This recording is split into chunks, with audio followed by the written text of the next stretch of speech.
There we go. All right. Well, good morning again. Thanks for joining us this morning. My name is Sandy Barr. I'm director of Sierra Club's Grand Canyon chapter, and I use she, her pronouns. Today, Sierra Club, Grand Canyon chapter, joined by Chispa, Arizona Asian American, Native Hawaiian, and Pacific Islander advocates, Arizona Mountain Mamas, and me, Familia Vota, are releasing the 2026 Environmental Report Card for the Arizona Legislature and Governor. With us today are Vanya Guevara, the Advocacy and Political Director for Chispa, Arizona, Niall Bunger, the Climate Justice Director for Arizona AANHPI for Advocates, Monica Sandschafer, the Arizona State Director for Mi Familia Vota, Cassandra Becerra, the Arizona State Director for Mountain Mamas, and Ana Gorla, the Energy and Public Lands Coordinator for Sierra Club Grand Canyon chapter. I'll provide a brief overview, and then each of our speakers will provide comments, and then I'll wrap it up and we'll take your questions. So without further ado, we'll get started. So this legislative session was another long session with more bills than ever and more harmful bills than ever. The good news is most of those bills died in one house or the other or were vetoed by Governor Hobbs. Among them was a larger than usual number of bills to hinder clean, affordable energy and to advantage coal, gas, and nuclear power. We saw repeats of bills to weaken groundwater protections, plus a measure to allow a hedge fund to transport groundwater from the McMullen Valley in rural Arizona. There were also many bills to eliminate or weaken safeguards for wildlife, and in particular, attacks on protections for Mexican gray wolves, including bills to allow the killing of wolves and limits on transporting wolf puppies. These were inconsistent with what is needed to recover these endangered animals. While we did not grade legislators on the many important issues and bills that were left unaddressed, some of the same people who scored fairly high on the report card are the ones who were advocating for protecting our air, our water, and advancing clean energy and environmental justice. A couple of bills that we supported that did not get a hearing include House Bill 2141, a bill that would have defined overburdened communities and required that polluters develop environmental justice impact statements. Again, that bill did not get a hearing. And then a bill to help protect workers from heat. We still don't have a statewide heat standard for workers in Arizona. And Representative Sandoval's Bill 2928 would have required that for workplaces such as agriculture, construction, landscaping, those types of businesses. We were pleased to see the legislature put a moratorium on tax breaks for new data centers, but more is needed to hold them accountable relative to water and energy use, as well as transparency. There's still so much we don't know about what data centers are doing and where they'll be sited until it's too late for anyone to ask for changes.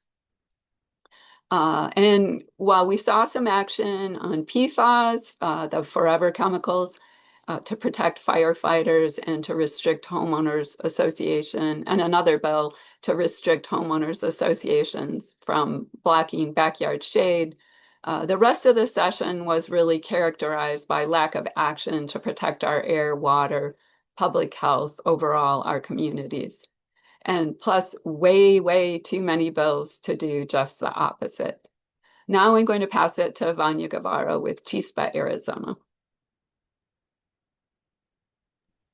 Thank you so much, Sandy. Yakpena, everyone. Thank you for being here. My name is Vania Guevara. I'm the Advocacy and Political Director with Chispa, Arizona. We're an intersectional working class environmental justice organization program of the League of Conservation Voters. And every year we are immensely grateful to work with alongside Sandy Barr and the team at Sierra Club. We're grateful that they entrust and work alongside us every legislative session from Environmental Lobby Day to budget negotiations. I personally am proud to work alongside Sandy every day, or every week rather, because I had to take a break due to a busted ankle that happened at the Capitol.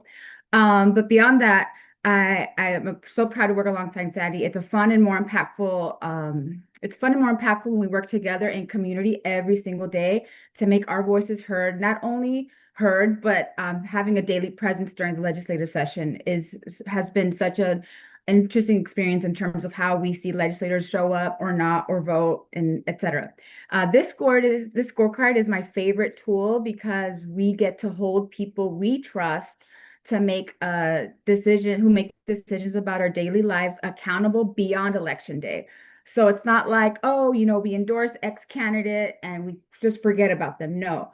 Sandy has taught me, and from just being a wonderful coach and mentor, to go to the Capitol, attend the committee hearings. We're doing public comment even when it's in not very welcoming environment. So it takes a lot of us. And my favorite part of the session is when we are able to come out as a collective because it could be a rough space. So again, all of this leading up to the amazing work that goes into building out the scorecard for me is probably one of my favorite experiences as our designated lobbyist with Chispa, Arizona.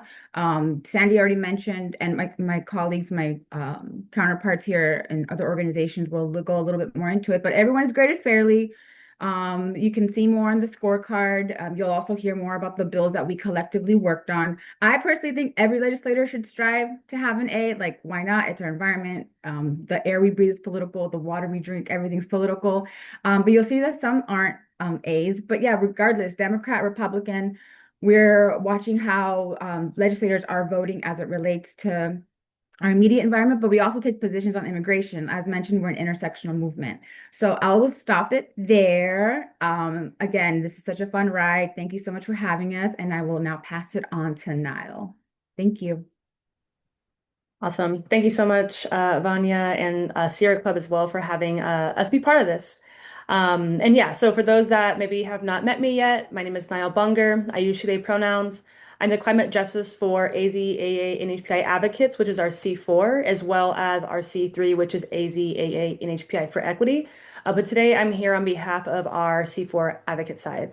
Our C4 organization, we are statewide, focusing on the state of Arizona, but more specifically the Metro Phoenix and East Valley area, as well as the Tucson area. So we're just kind of starting to get involved a little bit more down there. We are hoping to have a location actually pop up in the Tucson area so that we can have more presence down there as well. Similar to what Vanya had mentioned about Chispa, we are a very intersectional organization. So we have various different departments, immigration, we have a very robust youth department, and then of course we have our climate department as well. So part of what I do at the organization with our climate is to really help bridge the gap between the ways that climate actually impacts everything. Because a lot of people don't sometimes realize that our climate crisis is a direct result of more immigration and more issues with mutual aid and houselessness and our public health crisis and so on. So, for example, also when we think about the ways that our climate crisis directly impacts individuals, we sometimes don't realize that, again, the lack of regulations on incoming data centers do have a direct threat on, yes, water, utility bill costs, as well as public health, as well as not including the fact that there's a lot of wildlife down, at the border that are being, messed with and having their natural migration patterns happen because of detention centers and the connection that data centers also sometimes have potential with detention centers. So this particular year was a really important year, as all years we always will hear when there's election year, it's the most critical of our time. But this was a really critical time, especially what we're dealing with this administration. And with over 2,000 different bills that have been introduced, we are still seeing a common thread that we are not having enough action being moved forward for the greater good of our environment and our public health in return.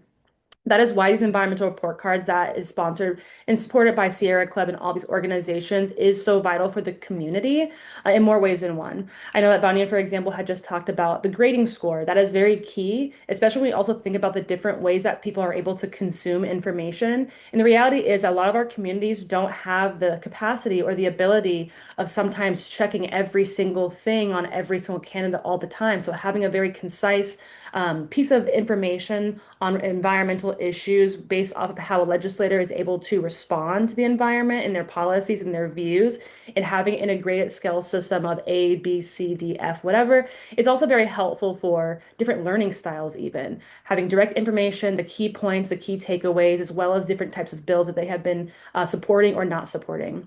We do stand very strong with our elected officials that graded well. You'll definitely have an opinion and see on yourself or see for yourself those individuals and the relationships that we are able to build as different partners as well as individual organizations. It's so critical during these times, and you'll really be able to see for yourself those that land high on the scoring card for the report card are also those that are doing a lot for the community in all aspects. It's no surprise that as our temperatures rise every single year, so do our utility bills, the medical debt, the emergency or the urgency for environmental justice as a whole. When we talk about racial and social justice, we are also talking about environmental justice. And seeing those that are on this report card that rate high show just that in their stances.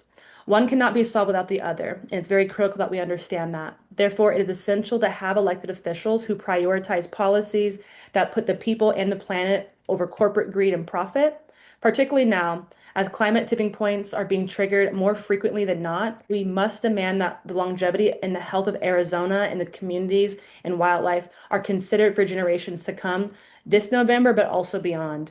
And when you look at the report card once it's released and you're able to see where these individuals stand, you'll also be able to have the opportunity to hopefully get engaged with our organizations. And yes, go to environmental or the Capitol Day in February, but also there's a lot of things that happen outside of elected years. So really hopeful that this report card will answer questions and also help point you in the right direction on how you might want to vote. So I will go ahead and pass it over now to Monica. Thank you. Thank you so much, Niall.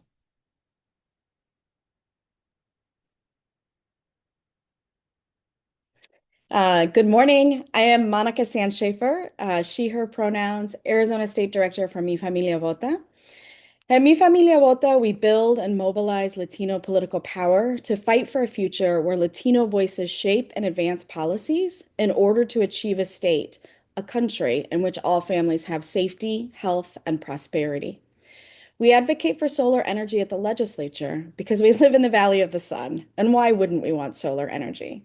We have heard over and over again from voters all over the state that energy unaffordability is top of mind, that utility bills are way too high, and that families, seniors, students all want to see alternative clean energy options that can bring costs down. Solar is an obvious economic and environmental solution for our state, and we are so appreciative of the Democratic legislative leadership and our Democratic governor's support and advocacy for solar. I'd like to flag specifically two bills that were direct attacks on the viability or expansion of solar energy in Arizona that were opposed and defeated by the top grade folks, the Democrats, in this report card. Our organization alone generated over 5,000 emails to legislators to stop these harmful attacks. And I know our valuable and respected coalition cohorts did many, many more grassroots contacts as well. The first bill I wanted to highlight is HB 2331. This bill would have required that 85% of generation for utility retail customers, which means you and me, must be from quote unquote reliable sources. Of course, the bill created its own definition of reliable and defined it as a generation resource that is dispatchable, which would have excluded battery storage, a key element for solar energy generation.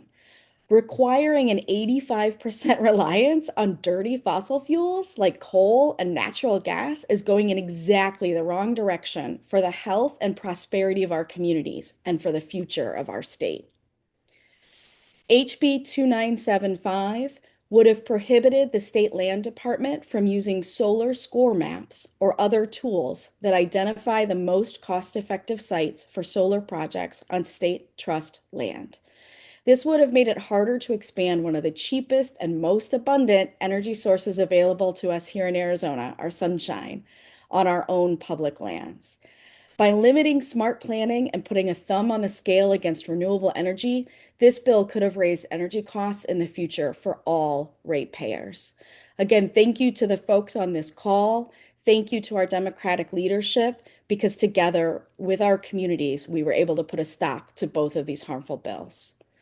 We'd also like to give a shout out to Governor Hobbs for her support of solar energy. In preliminary Republican-led budget proposals, there were repeals of solar energy tax incentives included, which would make it more expensive for families like those in Mi Familia Vota and Chispa and AANHPI and Sierra Club to afford solar and lower their monthly bills. At a time when billionaires and major corporations, including data centers, continue to benefit from tax breaks they do not need, we appreciate that the governor and Democratic leadership in the legislature protected solar incentives for families, helping to make affordable, clean energy a possibility for families. We are proud that the voices of our families were heard and that so many Democratic legislators and our governor stood strong for more affordable, accessible solar this session. Thank you. And now I'm happy to pass the microphone to Cassandra with Mountain Mamas. Thank you so much, Monica. Good morning, everyone. Buenos días a todos. My name is Cassandra Becerra. My pronouns are she, her, ella. I'm the Arizona State Director for Mountain Mamas. We are a 501c3 doing work in Arizona, Montana, and Colorado. We are advocates for our public lands, our precious natural resources, and protectors of our right to clean energy, safe water, and clean air to breathe. We strive to leave a better, healthier, cleaner world for our kids and for our grandkids. We're women who feel called to be caretakers of our places and our people, and that is why we are thankful to join Sierra Club and this powerhouse of environmentalists and women who have gathered here today to release this environmental report card. This last legislative session, we saw over 2,000 bills that were introduced, and we ended with a 3-year moratorium on tax breaks for new data centers. But on the downside, there were many great water and data center accountability pieces of legislation that never made it to a vote. We did see some funding for heat relief sites, which are a lifeline for our vulnerable communities. We saw a variety of bad bills, too many bad bills, die for a number of reasons, including some horrible bills that Governor Hobbs vetoed. One being SB 1418, Corporation Commission Small Modular Reactors, which would have preempted local governments from regulating the location of small modular nuclear reactors if they were co-located with an extra high load factor customer, basically a hyperscale data center. This bill also said that the nuclear reactors were not subject to requirements for a certificate of environmental compatibility if they were being sited where there was another thermal unit, such as a coal or a gas plant. I know that all of you understand all too well that these data centers are destroying our lands, they're draining our communities, and they're depleting our water sources. And who has to pay for the monumental amounts of electricity that they're using? You do. We do. So we're glad that even though that this passed in the Senate and the House, the governor stood with the people and said, no. I used to be a preschool teacher, and when I look at our legislators as a whole class, the majority failed. Normally, that would say something about me as an educator. In this instance, thankfully, it does not reflect me as an individual, but instead it's a measuring tool for all of us to help us collectively brainstorm on what our work will look like with all of our members moving forward. Arizona Mountain Mamas does want to thank our 10 environmental champions who earned an A+, and our 22 Earth Friends who earned an A, for voting against bills that would bring harm to our wildlife, remove protections for safe water, and put barriers between us and clean energy. Thank you to Governor Hobbs for truly listening to what Arizonans want and need, and for protecting us from harmful bills as well. In all the work that all of us here do, we must never forget our ancestors who protected and cared for these lands for time immemorial. They are our guide, and our North Star is a responsibility we hold to leaving this earth in a place where our future generations can thrive. Let us stay united, and in order to keep our focus on a cleaner, more equitable, thriving future for our children. And may we also work together to bring environmental justice to those communities who have suffered for far too long. Much of that damage caused will never be remediated, but we can certainly try. And now it is my honor and my pleasure to turn it over to Ana Gorla. Thank you so much, Cassandra. Hi, everyone. My name is Ana Gorla, use she, her, ella pronouns, and I'm the Energy and Public Lands Coordinator for the Sierra Club Grand Canyon chapter. And I'm going to touch a little more base on what it was like to go down to the legislature and provide comment. So this session, I spoke up and commented on Senate Bill 1332, introduced by Senator Kavanaugh, that addressed and questioned light rail expansion. The bill requested an unbiased study of the light rail and attempted to pit it against other forms of transportation. The committee and Senator Kavanaugh stated that we needed an unbiased report. They claimed that nobody rides the light rail and that there was no need for it or for expansions. I thought that their statements were contradictory to what they claimed the light rail needs, which was an unbiased study, when they themselves were coming at public transportation with biased views. Most of the members of the Transportation and Infrastructure Committee that were there to listen to the senator and to us, the public, are from areas of the valley that are well known to not want public transportation on their streets, places like Scottsdale and Paradise Valley, again, with very biased views on public transportation.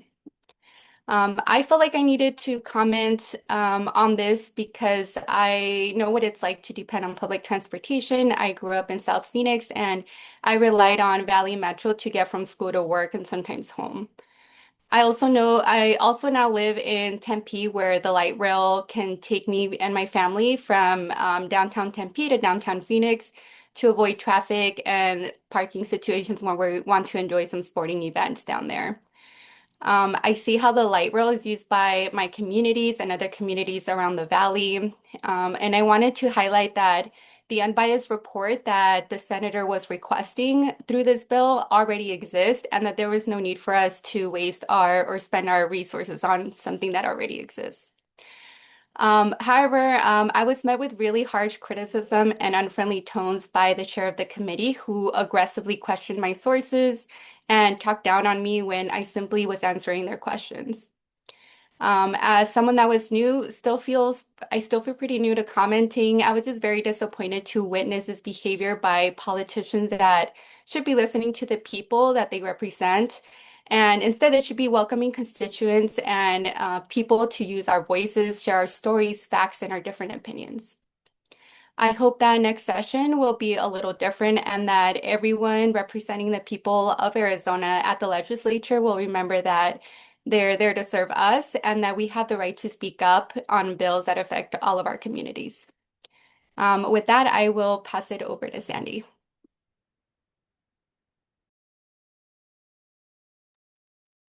All right. Well, thank you so much, Anna, and also Vanya, Niall, Monica, and Cassandra. They're great partners in this work and beyond the legislature as well. I just wanted to wrap up with a couple comments and then we'll take your questions. This year, we graded the governor on 11 bills. We graded senators on 22 pieces of legislation, and that included some memorials and resolutions. And then the representatives were graded on 32 bills, memorials, and resolutions. And one of the reasons there was a difference in numbers is the House introduced the most bills and also introduced the most harmful bills. And luckily, when a number of those bills went over to the Senate, they were not heard. Senator T.J. Shope, the chair of the Natural Resources Committee in the Senate, did not hear every bad piece of legislation that the House decided to send over. So that was helpful. And that also meant fewer bills landing on the governor's desk that she had to veto. And as I noted earlier, she actually signed a couple of bills that we supported, and a shout out to Representative Travers and Representative Liguori for getting those bills through the process and signed by the governor.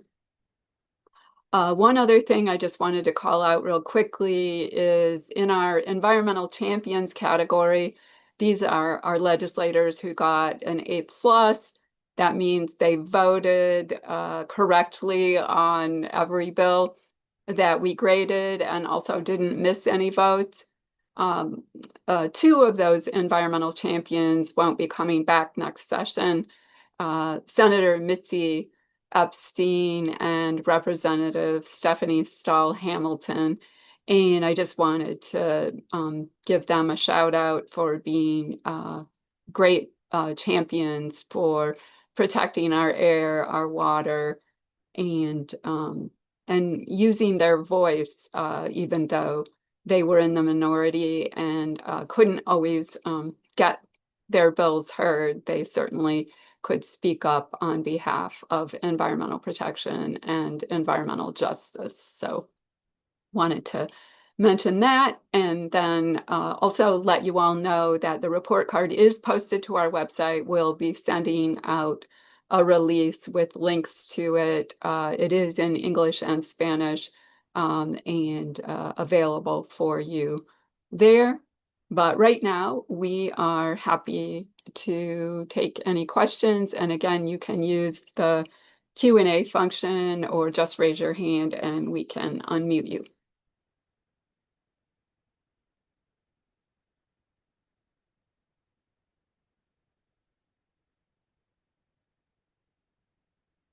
All right, I don't see any hands. Let me look in the Q&A.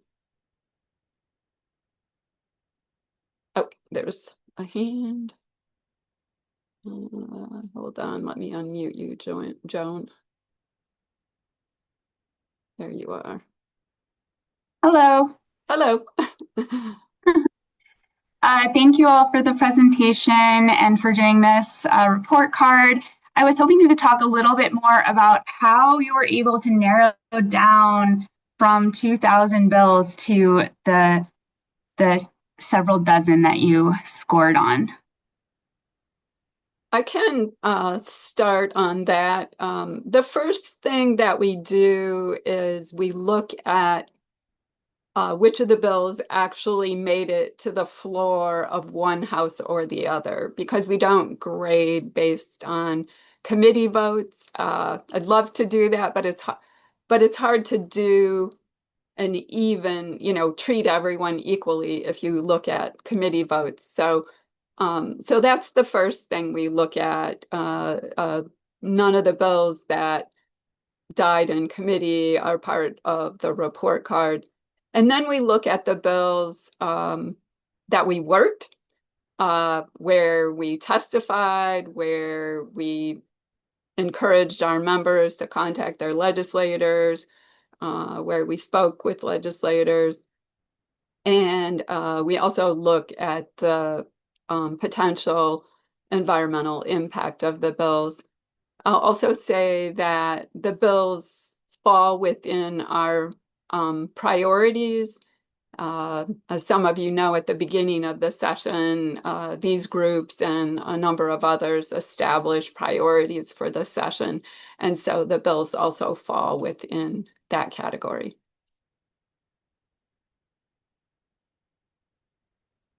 All right. That answer your question, okay? Let's see. Yeah, thank you. Okay, great. Reagan, let's see. There we go. Okay, you should be unmuted. Okay, perfect. Can you hear me? Yes. Okay. Hi there. I just skimmed through the report. I just pulled it up and skimmed through it, so I apologize if this question is answered in there already. But I was wondering if you could talk a little bit about why the governor got an A as opposed to an A plus, and what bills of the 11 you guys looked at for her contributed to that. Sure, I can answer that question. She did sign one bill that we worked against, and that was the bill to expedite annexation of parcels of property of 160 acres or less and eliminate the 30-day waiting period and also the public hearing. There's, the public can still comment on an annexation, but only when it's actually going before the council for a final decision. And with all the things going on with local government regarding detention centers, data centers, 160 acres is about perfect for those types of facilities. We were also concerned because, yeah, it seemed like some of the cities were um, very interested in getting this. And so we wondered if there were specific projects they were looking at. So that was the bill that she, otherwise, if she would have vetoed it, she would have had an A plus. But because, yeah, she vetoed, let's see, she vetoed 8 bills, signed two that we were supporting, and then signed this bill. Perfect. Thank you for reminding me of that bill. I completely forgot about that one. Yeah, one of the reasons I thought it was important to include it is from the federal level on down. I feel like at every level of government, we're hearing about, oh, we need to be more efficient, we need to expedite, we need to, make sure that we're getting this project through as quickly as possible. And it's just a reminder to people that what you do is you cut out the public in those processes. And democracy is not efficient. Um, it's not intended to be efficient. It's intended to be inclusive. And so that's why we thought it was important to include that bill.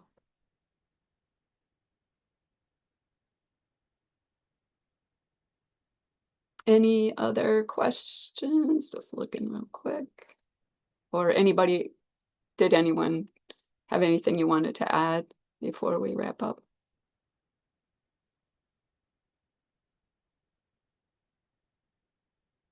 All right, again, I and our panelists are available for follow-up if you need it. If after you have a chance to carefully review the report card, you have questions, don't hesitate to reach out. Want to thank everybody for being here and understanding how important it is that we know what our legislators are doing, who they are, what they're doing, how they voted. This report card is one tool for doing that. And many thanks to Cassandra, Monica, Vanya, Anna, and Niall. Yeah, they're all awesome women. Enjoy working with them at the legislature, at the Corporation Commission, and beyond. And um, this is why we're hopeful about the future of Arizona. So thank you all. And with that, we'll end our news conference. Thank you, Sandy. Thank you, everyone. Thank you, Sandy. Thank you.